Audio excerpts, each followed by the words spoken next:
Started painting all the walls just to see if you like the shade. Hai semuanya, Assalamualaikum warahmatullahi wabarakatuh. Perkenalkan, nama saya Yeni Sarti Gurki, NPM 221110301008. Saya dari Fakultas Kelautan dan Perikanan, Prodi Pemanfaatan Sumber Daya Perikanan. Jadi, tujuan saya membuat video ini adalah untuk menjawab soal ujian biologi dari Bapak Ilham Julfahmi, Eskel MSI. Jadi, lihat video saya berikutnya. Check out! Jawab soal yang pertama, mengapa kita perlu mempelajari biodiversitas?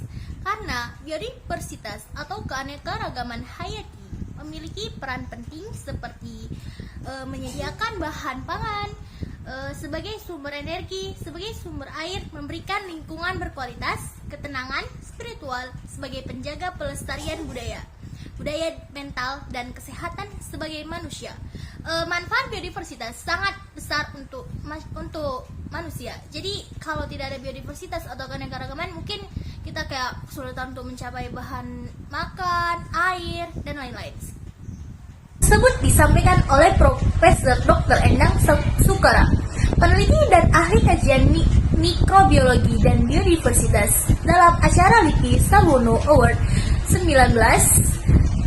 Ia berkata, tantangan besar yang kita hadapi sehubungan dengan kekayaan alam dan sumber daya alam hayati itu pastinya kita masih sangat jauh dari kata cukup.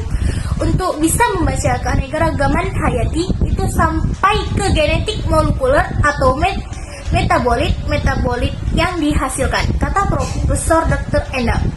Menurutnya, tanpa mengetahui material genetik dan metabolik dalam keanekaragaman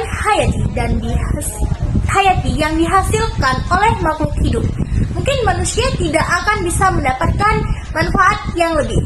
Profesor Endang mengatakan bahwa Indonesia memiliki kekayaan alam yang luar biasa sehingga harus diikuti oleh ilmu pengetahuan di dalamnya. Cukup sekian tentang tantangan yang dilalui oleh penelitian. Soal ketiga, jelaskan mekanisme detoksifikasi polutan dalam tubuh ikan.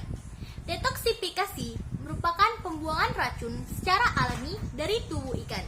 Setiap hari organ ikan, ginjal, usus, hati, sistem limfatik melakukan proses detoksifikasi untuk diri ikan. Pendeteksian kontaminan lingkungan melalui determinasi aktivitas enzim pada level subseluler dengan tingkat kepekaan hingga pikomol yang tidak dapat diterah dengan menggunakan metode konvensional. Contoh-contoh detoksifikasi ikan adalah zat racun dapat masuk ke dalam tubuh melalui jalur oral atau mulut, kedua maupun topikal permukaan tubuh ikan atau sisik. Soal keempat, apa dampak polutan terhadap kelestarian ikan? Jelaskan secara detail, tahap per tahap. Jadi, dampak polutan terhadap kelestarian ikan adalah jika air sudah tercemar sampai pada tahap-tahap yang berat. Hal ini akan membuat ikan-ikan di air akan mati.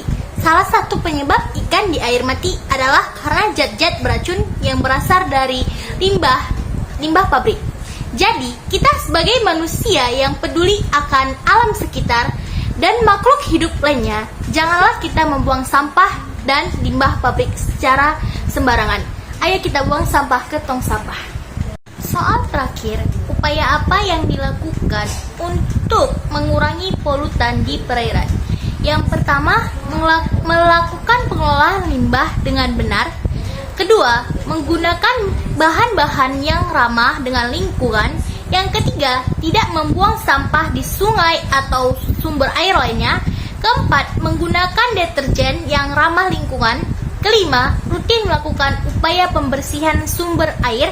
Keenam, menanam pohon di setiap lahan yang tersedia.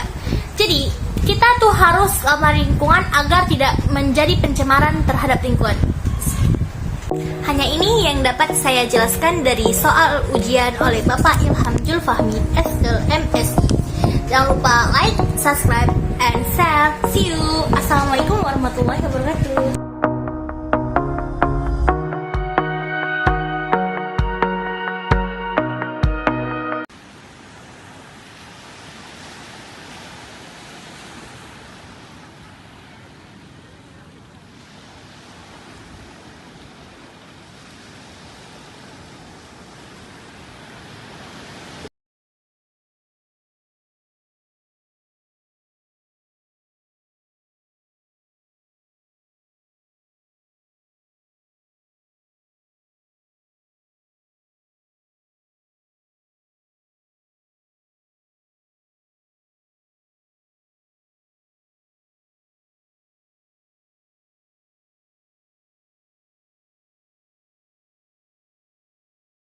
And on we'll go,